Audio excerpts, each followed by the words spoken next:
Des principaux ports algériens aux ports méditerranéens français, les grands transports maritimes ont maintenant recommencé de tisser cet écheveau de relations continues qui font profiter la France des dons particuliers qu'une généreuse providence a dispensés à la terre algérienne.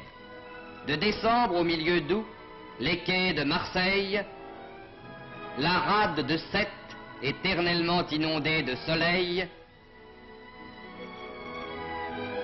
les bassins de Port-Vendre voient arriver les puissantes unités de cette véritable escadre commerciale qui apporte en France, et de là souvent plus loin, d'énormes quantités de fruits et de légumes frais.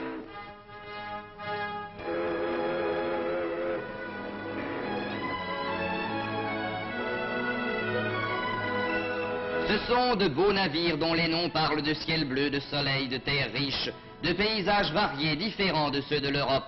De beaux navires dont les flancs recèlent ces richesses sensibles aux plus délicats que sont les primeurs et les fruits.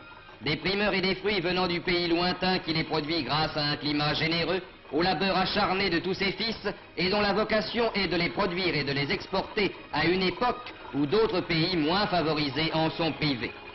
Car alors que l'hiver sévit encore sous le ciel européen, l'Algérie récolte à profusion pommes de terre, carottes, artichauts, pois, haricots verts, tomates.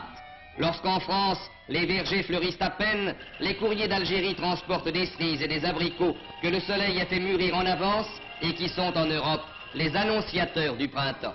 Et quand la neige et le verglas recouvrent les campagnes européennes, les oranges, les mandarines, les clémentines et les citrons, les figues sèches et les dattes au goût de miel mettent sur les tables par leurs brillantes couleurs un rayon de soleil.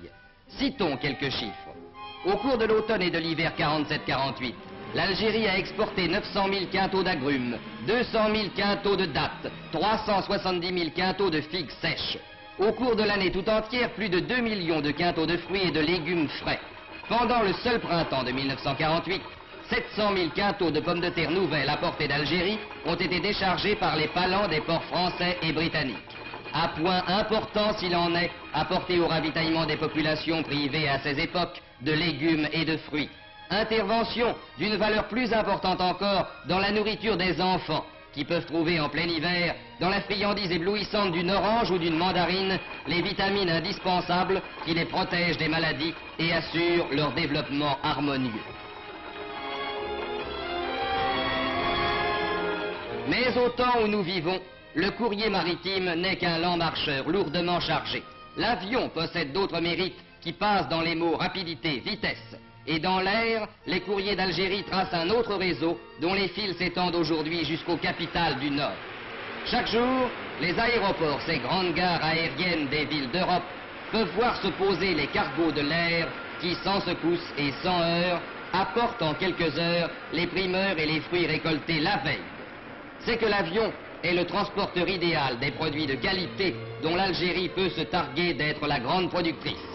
Les conditions de fraîcheur, de stabilité, de transport rapide et parfait sont par l'avion garanties. Sans délai, fruits et primeurs peuvent passer du centre de production algérien au centre de consommation européen. Et les tables d'outre-mer peuvent se couvrir, comme dans les légendes, de fruits et de primeurs qu'on vient de cueillir au jardin, bien que le jardin soit à plus de 2000 kilomètres.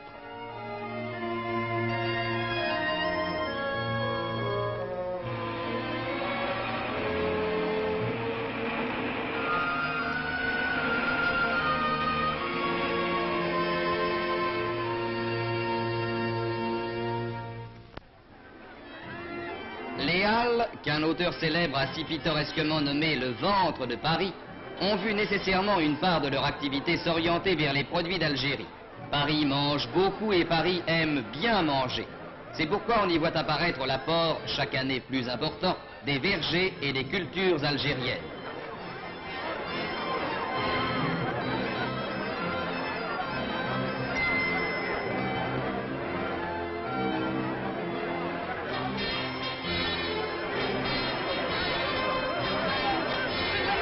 Mais Paris n'est pas un exemple isolé. Toutes les grandes villes aujourd'hui veulent participer aux dons de l'Algérie.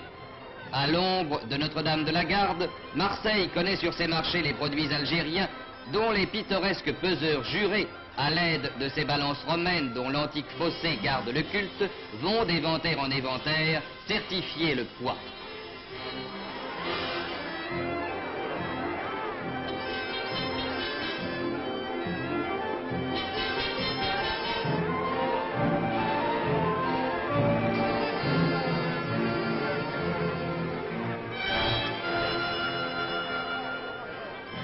l'ombre de l'église de Fourvière, Lyon aussi voit se répandre sur ses marchés, aristocratiques ou populaires, les plantureuses richesses de la terre algérienne.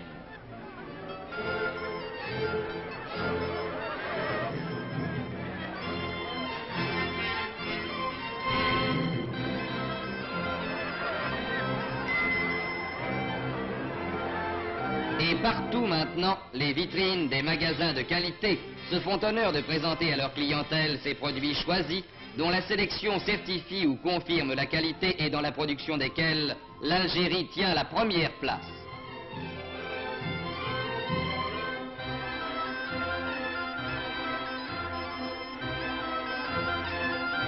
À ces détails riches de couleurs qui ajoutent au spectacle de la rue dans les grandes villes, s'en ajoutent d'autres plus familiers et plus sensibles. Le don de l'Algérie, c'est aussi cette scène classique des jardins publics, c'est aussi cette orange dans une petite main, cette joie dans les yeux d'un enfant.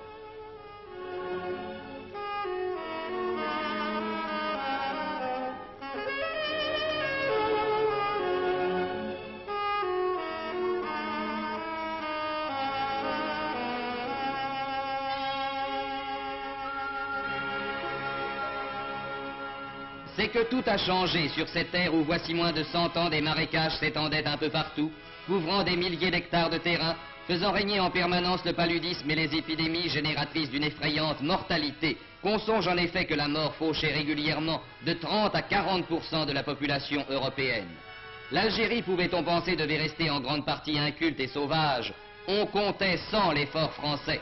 À force de volonté, d'ingéniosité, de courage et de sacrifice, les marais ont pu être asséchés, les rivières endiguées et d'immenses espaces rendus aux cultures et à la production.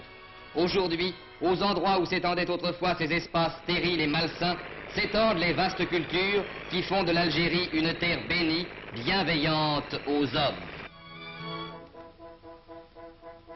Mais dans ce pays, l'eau est rare et par conséquent précieuse.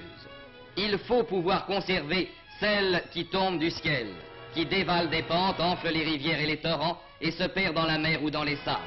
Dans ce but, un gigantesque programme de construction de barrages a été entrepris et réalisé. Chacun de ces barrages-réservoirs assure l'irrigation de vastes domaines dont le périmètre englobe quelques 20 000 hectares. Et l'on voit s'étendre chaque année sur les cartes la surface des terres irriguées, grandir les nouveaux domaines livrés à la culture.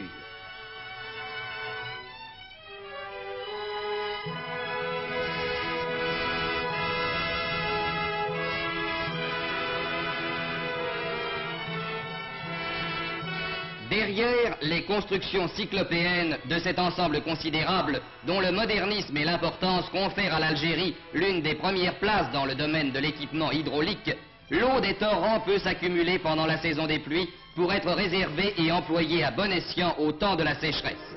Un système étendu de conduites de toute taille, allant du large canal à la simple rigole d'irrigation, s'étend et se diversifie dans le périmètre d'action du barrage pour assurer la fertilité des terres.